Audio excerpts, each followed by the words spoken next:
हमारी सरकार के द्वारा जो कीर्तिमान स्थापित किए गए हैं इस पूरे भारत देश में और उत्तर प्रदेश में, उसके समक्ष हम लोगों के द्वारा प्रेस कॉन्फ्रेंस करना और ये जानकारियां हमारे गांव तक कैसे पहुँचे, विकास की योजनाएं जो हम लोगों ने कार्य की हैं, जो धरातल पर आज दिखाई पड़ रहे हैं। योजनाएं पहले भी थी, व्यवस्थाएं पहले भी थी, लेकिन उन योजनाओं और व्यवस्थाओं को सुदृढ़ कर पूरे अनुशासन के साथ जिस प्रकार से जन कल्याणकारी योजनाएं 100% गाँव तक पहुंच रही हैं और प्रत्येक व्यक्ति उन योजनाओं से जुड़कर लाभान्वित हो रहा है। और जितने भी हमारे लाभार्थी हैं, वो चाहे आवास के लाभार्थी हो, चाहे वृद्धा पेंशन के लाभार्थी हो, विधवा पेंशन के लाभार्थी हो, कन्या सुमंगला के हो, आयुष्मान भारत कार्ड के हो, या फिर राशन वितरण प्रणाली में जितने भी, सभी लोगों को एक समग्र विकास के साथ हमारी भारत सरकार उत्तर प्रदेश संकल्पित है।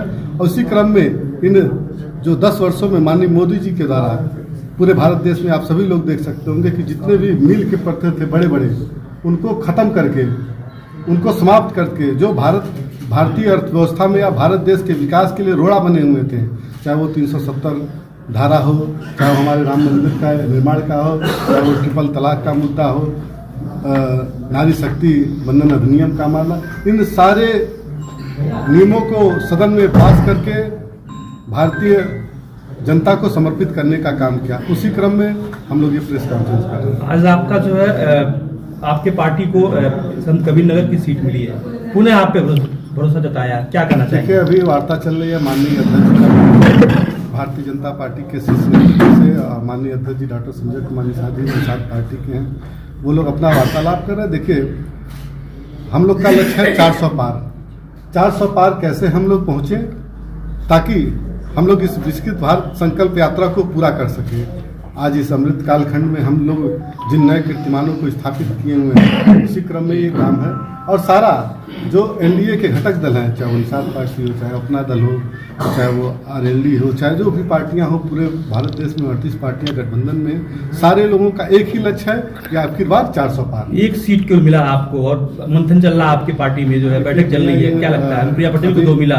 अभी ये आप लोग की भी जानकारी है, सूत्रों के हवाले से जो खबरें चलती हैं, अभी वार्तालाप हो रही है। माननीय अध्यक्ष जी दिल्ली है और राष्ट्रीय निषाद एकता परिषद, निषाद पार्टी और भारतीय जनता पार्टी के जो शीर्ष नेतृत्व हैं, चाहे वो हमारे राष्ट्रीय पदाधिकारी हो, भारतीय जनता पार्टी के राष्ट्रीय पदाधिकारी हो, वो लोग आपस में अपना अपना चर्चा करके किस तरह हम लोग उत्तर प्रदेश की 80 की 80 लोकसभाओं पे कमल को खिलाने का काम करेंगे। इसके लिए एक नीति और निर्णय तय होगा। मोदी जी के विकास पे आप लड़ेंगे चुनाव के अपने विकास पे? अपने निश्चित तौर पर माननीय मोदी जी के ही विकास पे और अपने विकास पे, अपने संघर्षों के, भारतीय जनता पार्टी का जो संगठन है उनके कार्यकर्ताओं के बल पे, अपने विकास के बल पे, उत्तर प्रदेश सरकार के बल पे, माननीय योगी जी के बल पे, माननीय मोदी जी के बल पे, इन सारी व्यवस्थाओं के साथ हम लोग जनता के बीच में जाने का काम कर रहे हैं। और निश्चित ही एक जो लहर पैदा हुई है, जनता ने एक जो कीर्तिमान स्थापित किया था, उस कीर्तिमान को पुनः जो लक्ष्य है 400 पार का, उसको साबित करके हम लोग दिखाने का काम। 2024 में मंदिर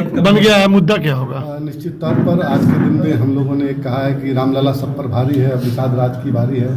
तो हमारे इतिहास को भी दबाने का काम पूर्व की सरकारों ने किया था। 1 रुपये का भी काम, हमारी जो सनातन संस्कृति थी, जो हमारी सभ्यता थी, हमारे मंदिरों पे काम करने का काम नहीं करती थी। 1 रुपया भी खर्च करने का काम नहीं करती थी, अपितु उनको न्यायालय में, उनको प्रशासन के द्वारा उसके विकास को रोकने का काम आज के दिन में, अगर अयोध्या में हजारों हजार करोड़ खर्च करके जनता को लाभान्वित करने का काम, और एक पूरे विश्व में जो हमारे आराध्य देव भगवान श्री रामचंद्र जी को जो कभी टेंट में विराजमान करते थे, आज वो पूरे भव्य दिव्य मंदिर में आज विराजमान है।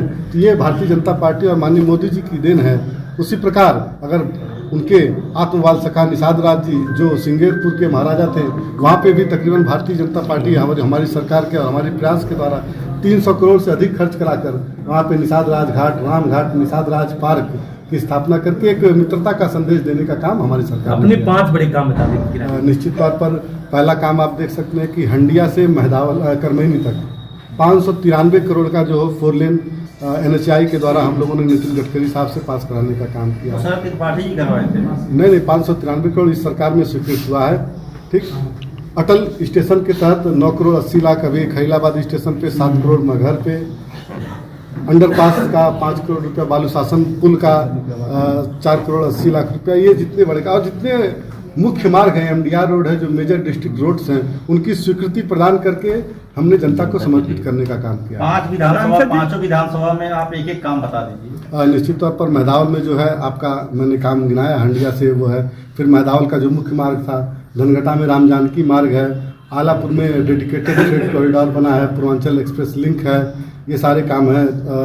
खजनी में आपका कमरिया घाट का जो पुल निर्माण हुआ है, ये सारी चीजें जनता को समर्पित है और हम लोग सरकार के अंग हैं और सरकार के साथ हम लोग काम कर रहे हैं। जनता जानना चाहती है कि 5 साल आप रहे और 5 सालों में जो आपको निधि मिली, अपने निधि का कहाँ पे प्रयोग किए? निधि देखिए, निधि जो है वो 25% हर जगह पे शिक्षा के विकास के लिए, अनुसूचित बस्तियों में, सड़कों पे, नाली में, गंजे में। और हमारे बीच में कोरोना आया था तो हमारी भारत सरकार ने 3 साल की जो निधि थी वो हमारी देश की जनता के स्वास्थ्य और चिकित्सा के लिए उसको खर्च किया था। तो हम लोगों ने अपने 3 साल की निधि जो है प्रधानमंत्री राहत कोष आप में भाजपा जो है आपको प्रत्याशी बनाने जा रही है, क्या और होंगे आगे जो है, क्या आपने प्लान किया? हम देखिए, भारतीय जनता पार्टी के साथ हम लोग काम कर रहे हैं और जिस आशा और विश्वास के साथ हम लोग जनता में जाते हैं कि अगर माननीय मोदी जी ने नारा दिया था सबका साथ सबका विकास का, उसको हम लोगों ने पूरा किया। जब 19 की बारी आई तो एक बार फिर से जनता ने विश्वास दिलाया और आज 24 है। जनता के प्रयासों से, आप सभी लोगों के प्रयासों से जो विकसित भारत बनाने का एक संकल्प हमारी सरकार का है, माननीय मोदी जी का है कि अगर ये भारत देश सोने की चिड़िया कही जाती थी तो इसको फिर से सोने की चिड़िया बनाकर भारतीय अर्थव्यवस्था को 1 नंबर पर पहुंचाने का जो लक्ष्य है उसको पूरा करना है। जिले में भोजन भरी थाली होगी कि कमल? निश्चित तौर पर 80 पार करने के लिए जो भी निर्णय, 400 पार करने के लिए जो भी निर्णय हमारे एनडीए घटक दल के नेताओं लेंगे उसको हम लोग अनुपालन करेंगे। 400 पार की गारंटी ले रहे हैं, मंदिर मुद्दे पर, विकास मुद्दे पर? एकदम निश्चित तौर पर मंदिर मुद्दा नहीं है, ये हमारी सनातन संस्कृति का मुद्दा है जिसको 550 सालों तक हमारे आराध्य देव भगवान श्री रामचंद्र जी को झेलना पड़ा। अगर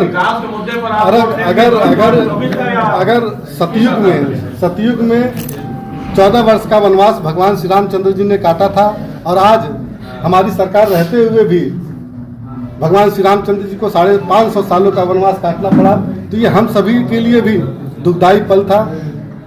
आज के दिन में हम सभी लोग गौरवान्वित महसूस करते हैं कि भगवान श्री रामचंद्र जी रामलला हमारे अयोध्या में विराजमान हो चुके हैं और आज लाखों लाख दर्शनार्थी दर्शन करके राम राज्य की परिकल्पना कर रहे हैं।